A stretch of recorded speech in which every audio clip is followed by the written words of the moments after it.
Well, good morning.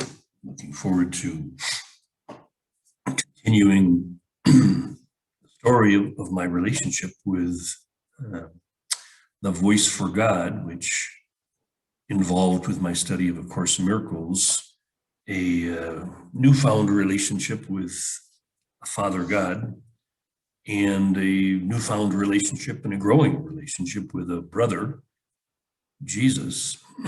Jesus actually came to me in several ways. I accept all hallucinations of sort. I had a recurring vision that would come to me often when I was praying and many times crying. I was in the vision on my knees in prayer, and I would feel a hand on my left shoulder. The hand encouraged me to stand up, and it was really interesting. Always in this vision, I never would look directly at Jesus, but I was aware that he was on my left, holding my arm and walking me to the edge of this precipice. And we get to the edge of this cliff with a very big view of a distant horizon. And always he would put his right hand out, pointing to the horizon, like we have work to do. And I remember typically, not always, but typically in the vision, he would take my left hand in his right hand, and then we would sort of step off the cliff together, like we were going to go flying out to take care of our mission of service. And another dream, which was pointed because when I was a child, to escape my very troubled life in my dreams, I learned two things. I learned how to breathe underwater so I could escape the monsters or the Nazi soldiers or whatever. And I learned how to fly. And as a boy, in my dreams, in the flying, I would just sort of run and take off Superman style and fly up over the trees. And some of these flights, it was just quite majestic. But typically, again, the theme of it was to escape danger, because my life was emotionally filled with great danger. So now as a 36-year-old man, dealing with the death of my little sister, and just sort of seeing everything crumbling around me, here poised out in St. Croix Falls, Wisconsin, middle of USA, far away from the rest of my family.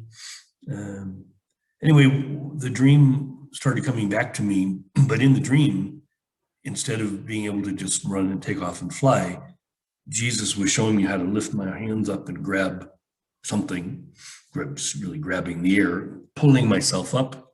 I'd go up a few feet, do it again. I'm up. So I would do that maybe 5 times until I'm about 15, 20 feet off the ground. And then I would just rotate over into the Superman position and start to fly. So this happened often enough where I was writing quite a bit about this theme in my life of Jesus teaching me how to fly. And you remember, of course, from before, telling you about the helicopter dream. So I remember writing a short book at the time called Flying Lessons. And it had a lot to do with my little sister and us growing up and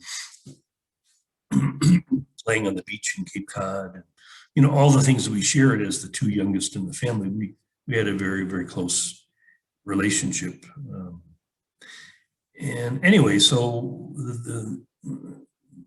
the day that my sister left her body, I informed my mother, or sort of asked her, but please, Mom, I'd like to do Lynn's eulogy. And she said, of course, you would be the best one to do that.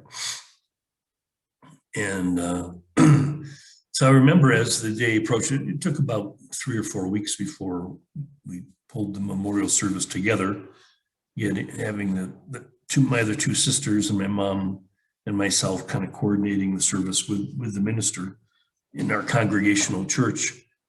And yeah, I remember just thinking to myself, like, wow, Jody wanted to take care of the music selections and all of that. And that was all fine. My thing was just to get up and give the eulogy. And, it's interesting because I thought at first, boy, I got to take some notes and kind of organize what I'm going to say. And everything I wrote down just seems very wooden, very contrived, stupid. And I just had this growing sense that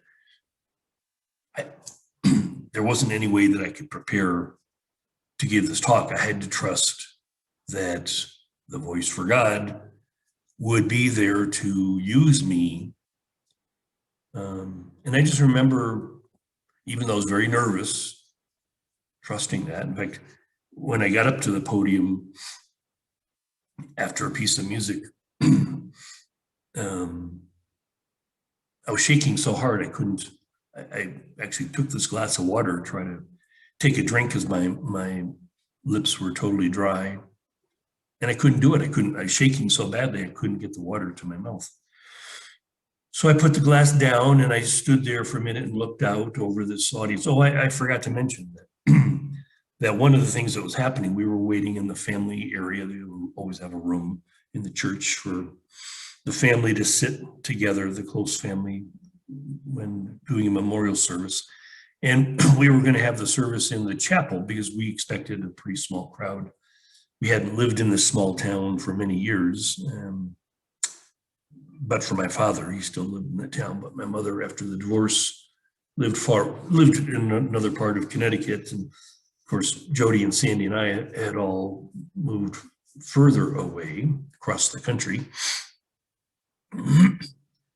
So we expected a pretty small crowd. Well, maybe 10 minutes before the memorial service was supposed to begin, someone came in and talked to the minister, and the minister came over and talked with us. I said, there's a very big crowd showing up, and so we're going to have to move the service to the main sanctuary, which they did. So it took maybe another 15, 20 minutes to move everybody, move the flowers.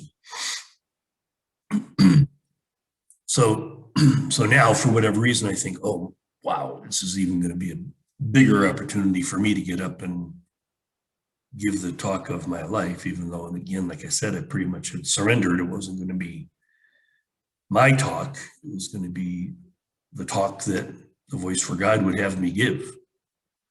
Because I knew that in some way I had to make this an uplifting talk about celebrating Lynn's life, even though it appeared to end tragically. So anyway, when I finally got up there, I was so nervous, and I looked out over the audience, and it was an amazing thing. It probably took all of 3 seconds, but it seemed to me like 10 minutes. Just looking over the faces in the crowd, because everybody was there. It was like suddenly, here I am, more or less 20 years after the fact, after leaving high school, never came back to this town, but they were all there, all classmates, teachers, neighbors, many, many familiar faces.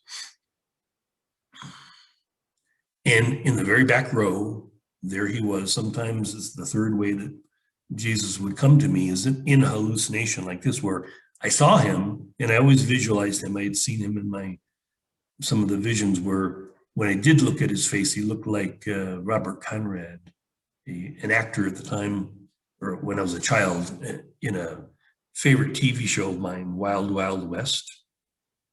Robert Conrad, real handsome guy. Anyway, this is the appearance. If I ever looked at his face, this is the appearance that Jesus had, was Robert Conrad.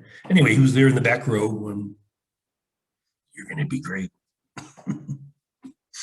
And so I think, in fact, they had me up there before singing Amazing Grace. So I think minister had everybody sing Amazing Grace. And because I remember looking, and I think it was before I started talking, this helped me calm down. I remember looking at my father in the front row, and he was crying like a baby. And that really opened my heart and helped me just realize that I had the opportunity to give him and everybody else in that room a great blessing. And so I started talking, and I don't really have any memory of what I said. It was kind of like I was in a trance, but I could feel what was happening, and I could see in many people's faces. I remember seeing my Uncle Joe crying and lots of people crying. But it was a beautiful talk, and it was really about celebrating. I remember saying something like, Lynn's life to me was worth celebrating because of her honesty, because she was dealing with a very painful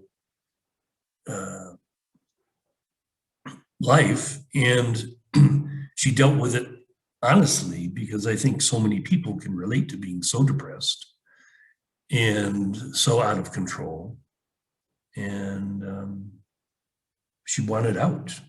And I think we see today, in a very troubled time that we're in, that so many young people, middle-aged people, old people, so many people are choosing to end their lives because it's just too much. It's too painful. So I've always been, since that time, always been an advocate of assisted suicide and supporting people in that choice to drop their body if they're in so much pain, physical pain, emotional pain. It's not there's nothing in me that feels this is wrong or should not be. It was such an honor for me as Lynn's older brother to support her in this, in the way that her life ended. And so here we were. I remember after the service, people going through the reception line, shaking my hand and going, "That was so beautiful. That was amazing." And you could see in their eyes that something really remarkable had happened. They had been touched, okay, by the voice for God, as had I. I was in La La Land. I was just like in this euphoric state of like, this is the most amazing thing that I could ever experience. And I knew that it would be this opportunity, because how often do you get to stand up before all of your past and speak your truth? Remarkable opportunity. Again, I've never had anything like that since. Although I'll share briefly that the Easter following Lynn's passing, I knew that I had to get back. Again, living in the Midwest, I had to get back to the East to go to Easter service at Hope Church in Amherst, Massachusetts. This was a place that during my time there studying A Course in Miracles, I wanted to be involved in church, so I started going to a Universalist Unitarian church in Amherst, but that was very dry, and I wanted something more. I didn't know what it was. But anyway, I had heard from somewhere that there was this church, small church in Amherst, where the minister, it was a Baptist church, mostly Black congregation, but the children of the retiring pastor were both Course in Miracles teachers and apparently very bright lights. So I started going, and it was kind of amazing. I started off sitting in the back row, and like I said, there were some other white people there, but it was mostly Black. And they would do the typical Baptist stuff, get up and give testimony and be praising God and hallelujah and all that. And Crystal and Carlos, the two children, they were both beautiful, very, very bright lights. In fact, Carlos had a ministry with his gay partner, Johnny, Carlos and Johnny, had a singing ministry, musical ministry. And so the services there typically involved Crystal giving a talk, Carlos and Johnny giving their musical presentations. And but this particular Sunday, a couple of years after I had lived there, Carlos was going to give the talk because his father had passed and a brother had passed very recently. And so the sermon was going to be, I think it was titled Friends in High Places. And it was really about his personal experience of his father and his brother moving on to heaven. And I just remember being there and when Carlos saw me, because he got to know me pretty well, because little by little in the past when I lived in Amherst, I would go and I would slowly move up to the center, or maybe front center of the church. And sometimes I would get up and give testimony. This particular day, I knew I was going to give testimony. And I think I told Carlos before the service started that I was really excited to be there to share the beauty with him because of Lynn's passing in the previous year. And he was giving a talk, and during the talk, I'd asked two friends of mine that were there, I still knew people in the congregation, to sit with me, kind of hold my hands and kind of help me stay calm, because I was being so moved by this energy, this joy, this desire to give testimony. And it was really pretty amazing. The vision that I had often about being in prayer and Jesus lifting me up and taking me to the precipice and looking out and then stepping off. That morning in church, while Carlos was giving his talk and my heart was palpitating and my friends were holding my hands, I have my eyes closed and I'm seeing the same vision of Jesus lifting me up and bringing me to the edge of the precipice.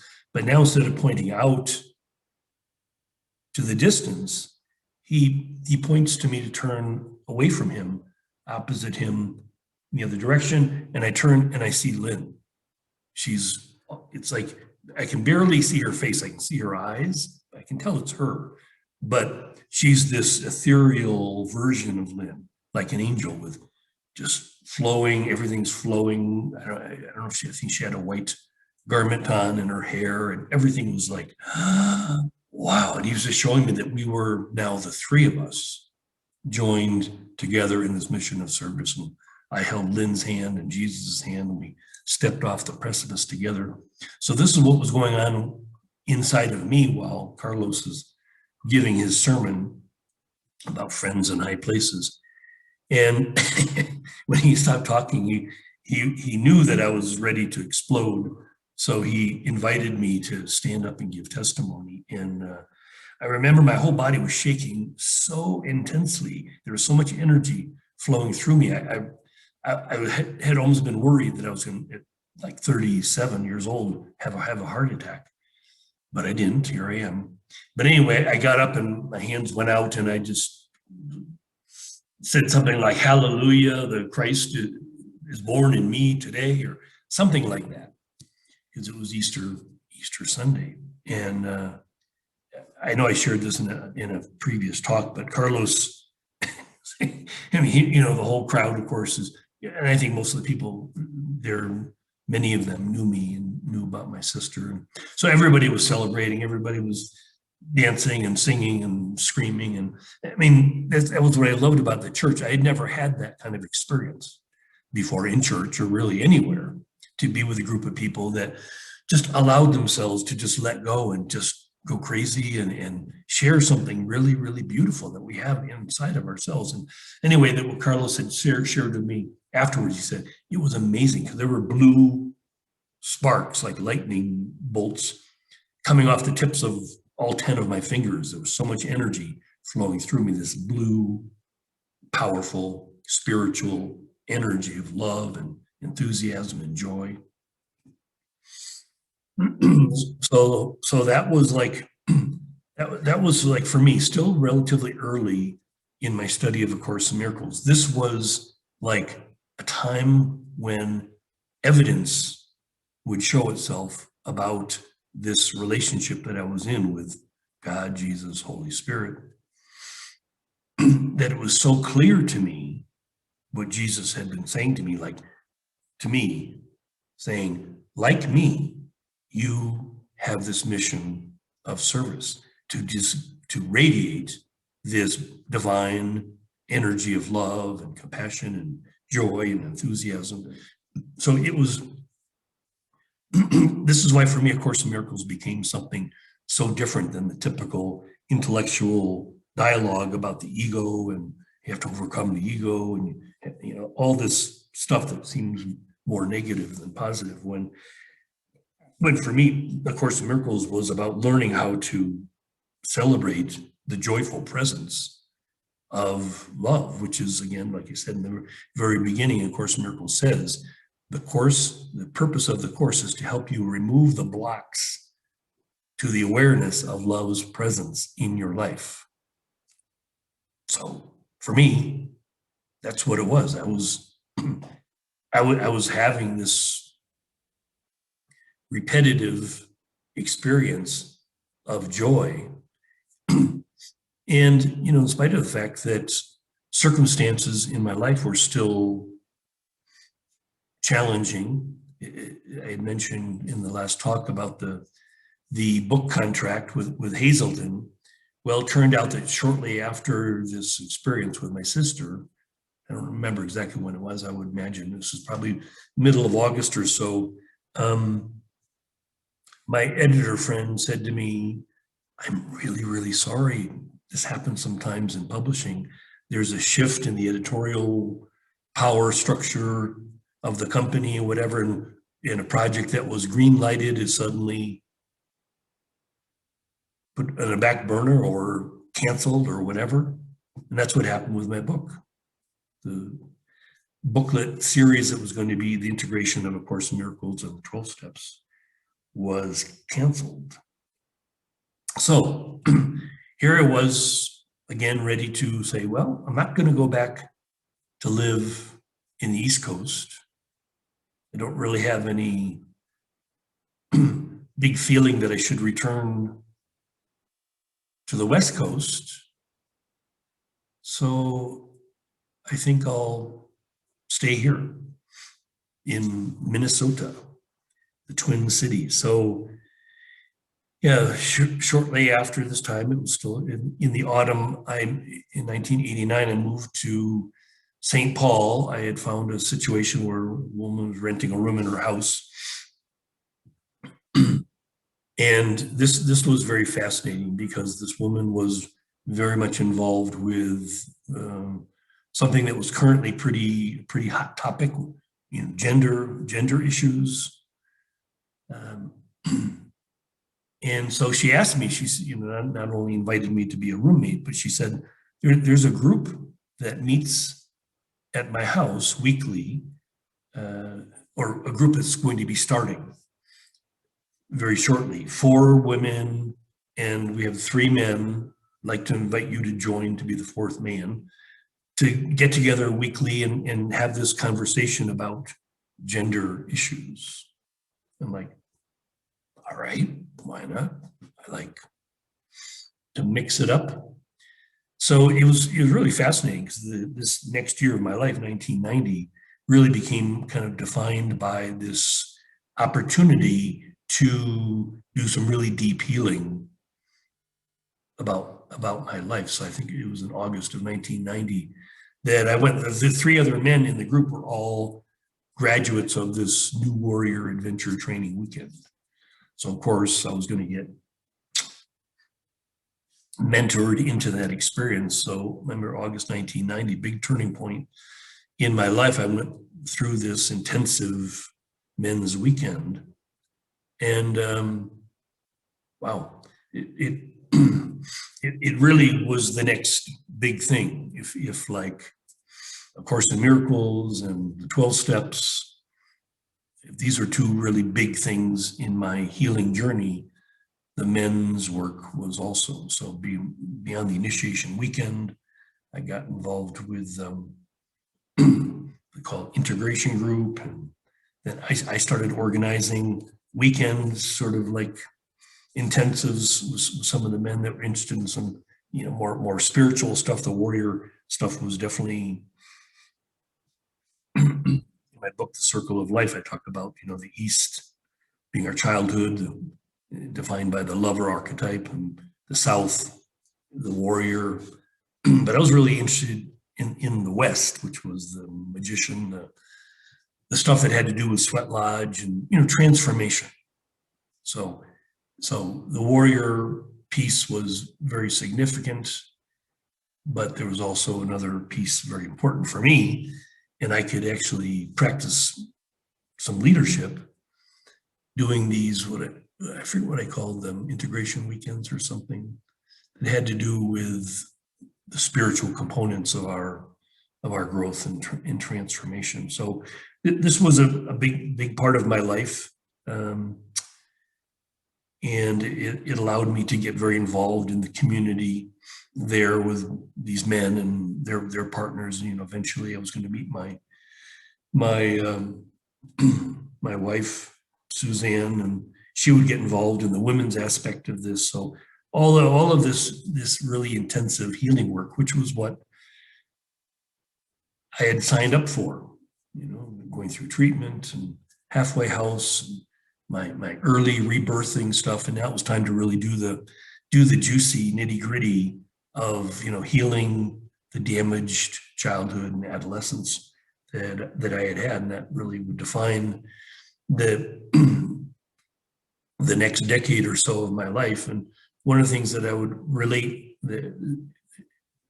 being that this is primarily about my relationship with the Course in Miracles and the Voice for God, is that I remember when I met Suzanne, I was involved in this juicy men's work and ready to really kind of deal with some issues about that obviously always come up in a relationship, is when we met, we decided that we were going to use A Course in Miracles as like our guide to go deeper in a relationship, because the typical romantic relationship involves special love, but also special hate.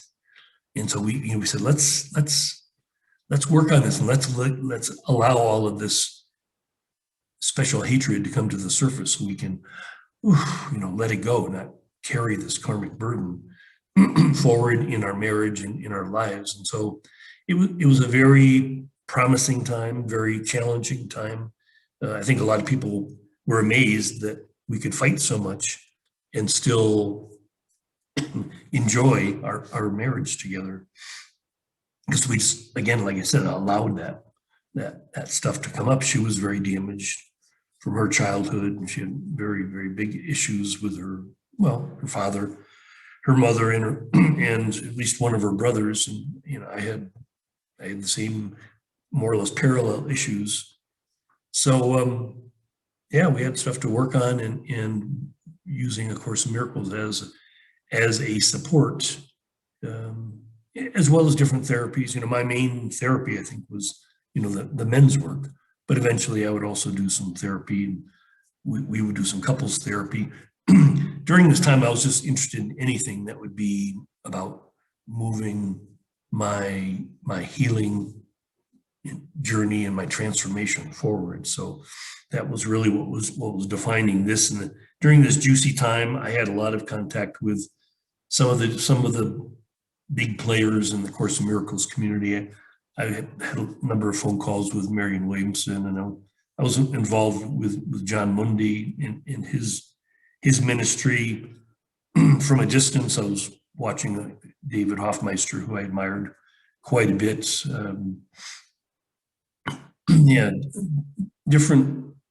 Different people that were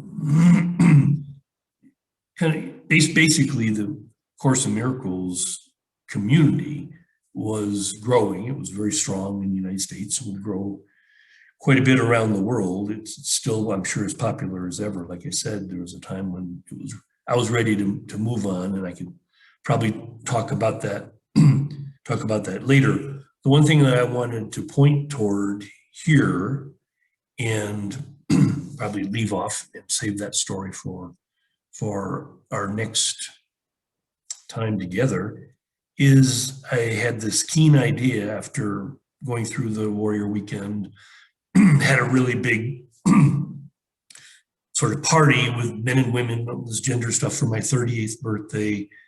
I remember my 39th birthday, I wanted to do something pretty big. And I think I did a trip to, I went out west to Yellowstone Park and the Tetons and Devil's Tower with this little effigy I had made of my little boy, my 6-year-old self. Buzzy was my name when I was 6. So I decided that it was part of a big, important part of my healing journey. I was in a group, survivor group, for damaged people that had been damaged in their childhood. So anyway, it seemed like, I think for my 39th birthday, the big event was I was going to take my little self, refather him, take him on this really cool trip and be a loving dad. And yeah, that was that. I remember the one part of that story worth telling is I went on this one hike with him out just outside of Yellowstone. There was an area, this place called Sepulchre Mountain, and I decided to go for a hike with him. And I remember entering this area, and there's a big sign saying, do not hike alone. This is grizzly bear country, and just kind of the different things to do to stay safe. And I took him on this hike, and I remember just having this idea in my mind, like, oh my God, if I get confronted by, say, a mama grizzly bear in her cub, a way to deflect any problem would be to take Buzzy, who was riding on my backpack, and throw him to the cub. The cub could play with Buzzy, and I could run, and the mom wouldn't kill me. And so I remember thinking to myself, oh, nice way to refather yourself. You sacrifice your son to a grizzly bear so you could escape. Anyway, that's part of all this stuff just coming to the surface, so it can be seen and healed, and perhaps I could share a little bit, probably another time, about some of my experience as a little boy and why I felt so frightened and unsafe in this world. But again, a big part of what I would learn is that the very things that damaged us at one point in our life become the very things that will serve us in our need to find new life. Remember, I said there's a great quote that says, necessity is the mother of invention. So, here I am living in the Midwest, entering into a new relationship, one that has the potential. I'd had other girlfriends and such, but even a very brief marriage in California. But this was an opportunity I could really see to go deep, that I was making that commitment that people make in a marriage to be together forever, even though in my mind, I actually said to Suzanne, can we make a contract for 10 years? And she's like, no, it's either forever or not at all. I said, well, okay, well, I'll say forever, even though I knew in my heart of hearts that 10 years was probably a good run.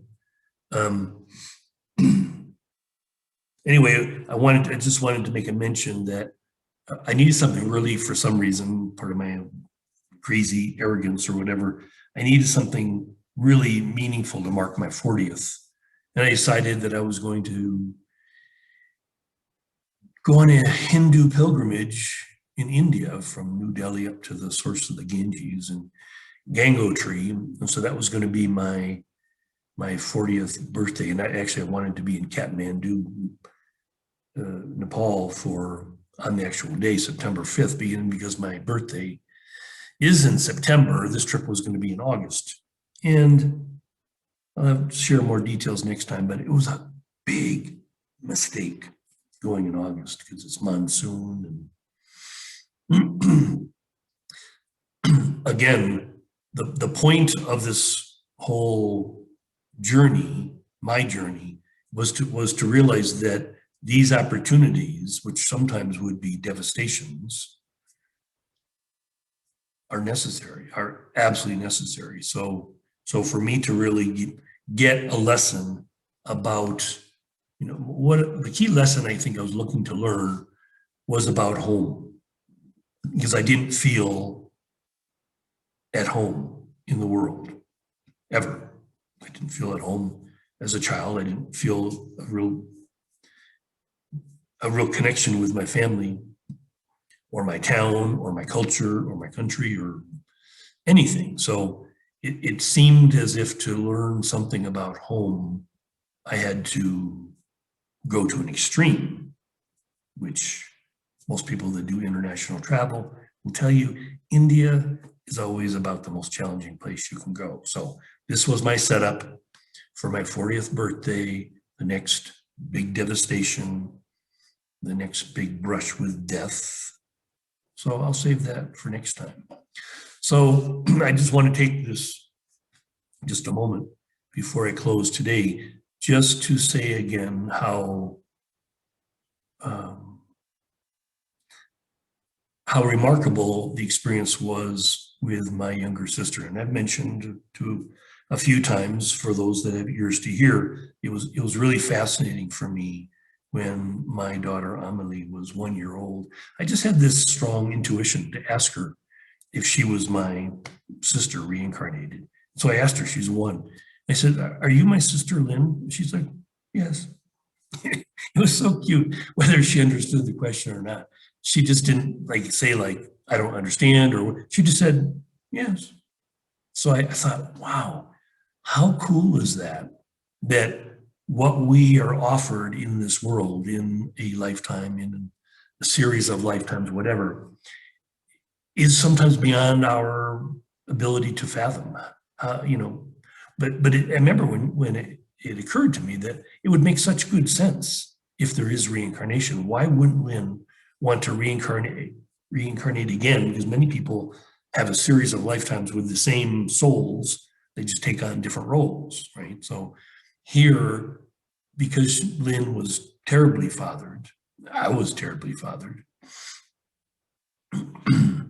And I would learn in my lifetime to receive mothering and fathering that I didn't have as a child. And so here Lynn comes into the world, giving her brother an opportunity to father her in a way I think more beautiful than anyone ever could, because of what I remember from my childhood.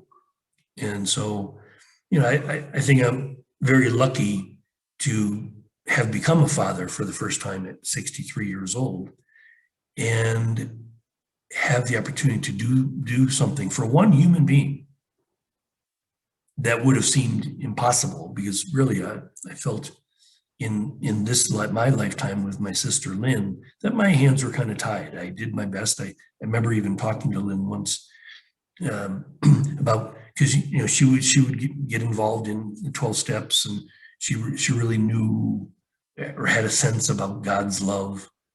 And I said to her once, you know that God's love is so beautiful and powerful and all that. And she said, "Yeah, I do. So why do you keep going back to Dad to try to get him to love you? It'll never happen." And that was the difficulty that she had, that she couldn't die.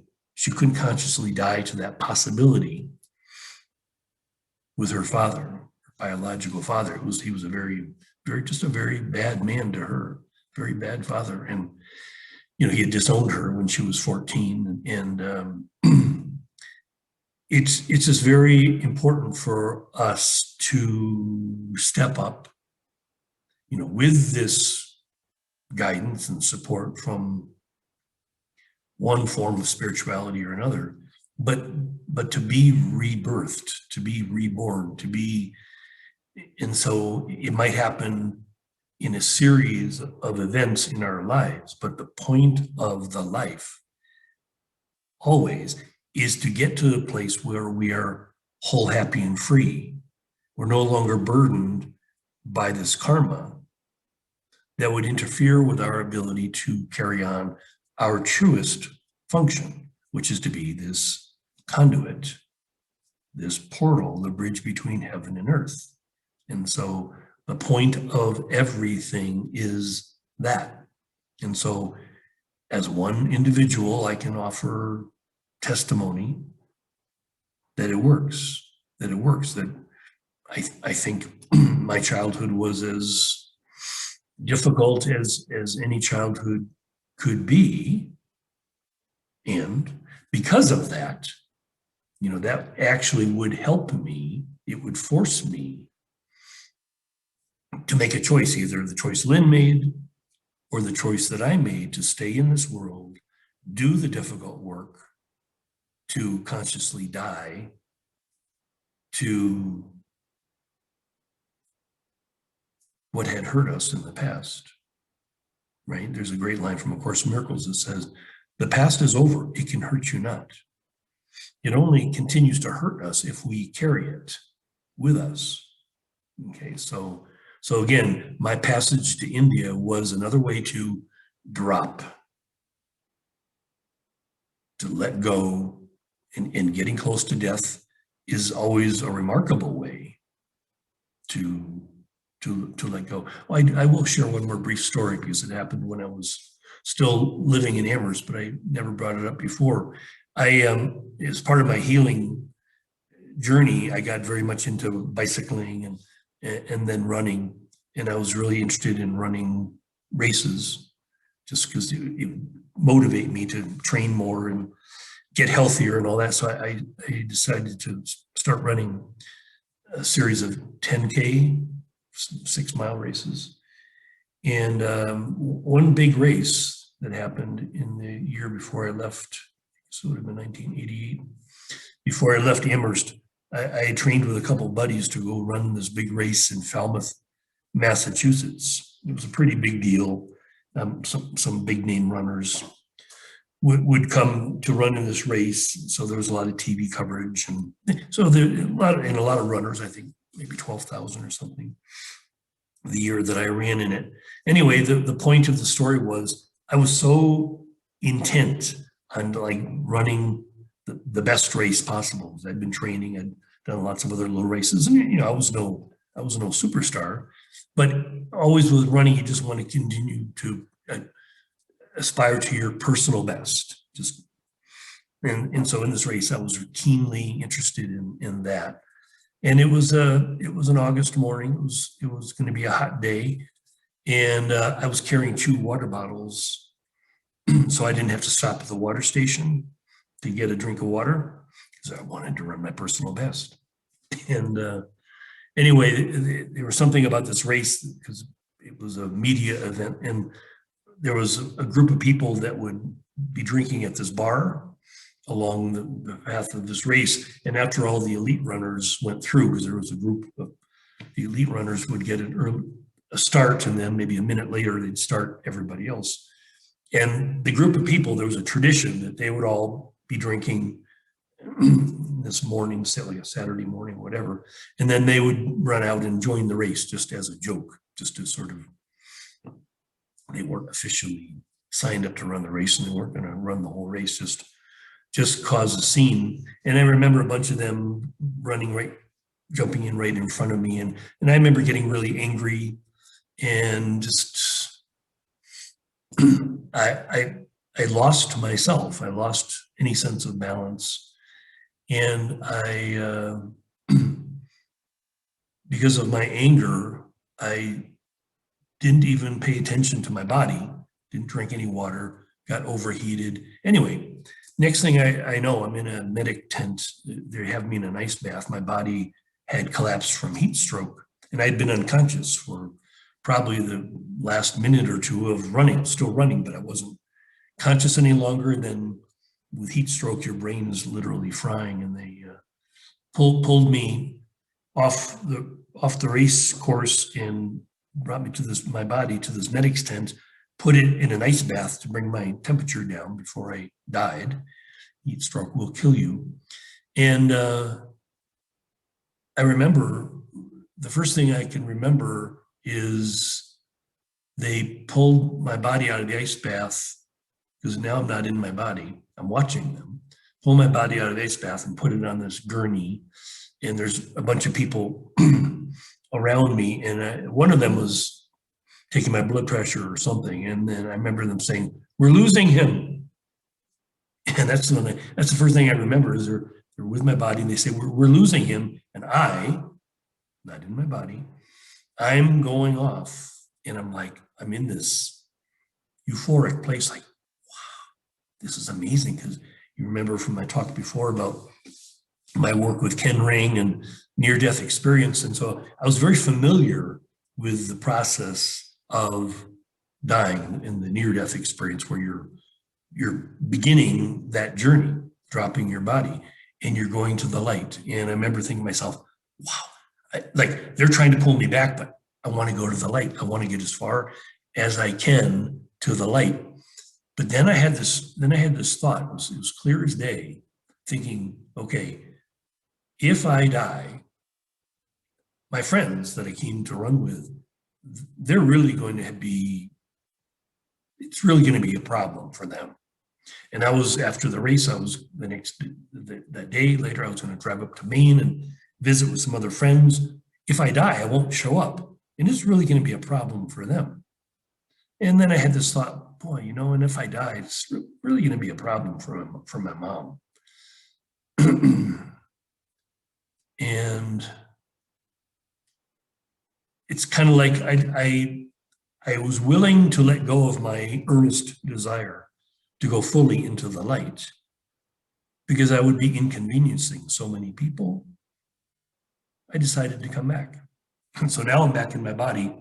And I remember the nurse that was sticking a thermometer up my butt was saying to me,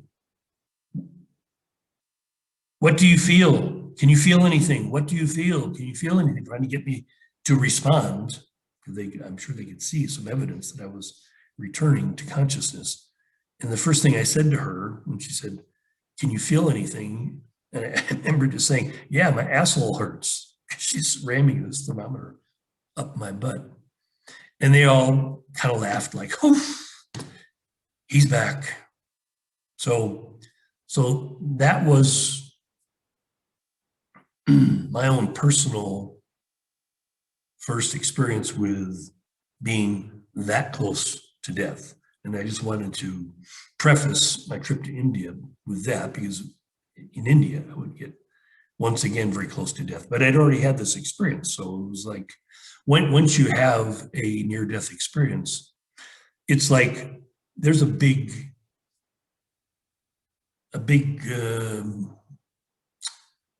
relief in one's mind, because you pretty much understand that the actual dying isn't any big deal. It's actually quite pleasant.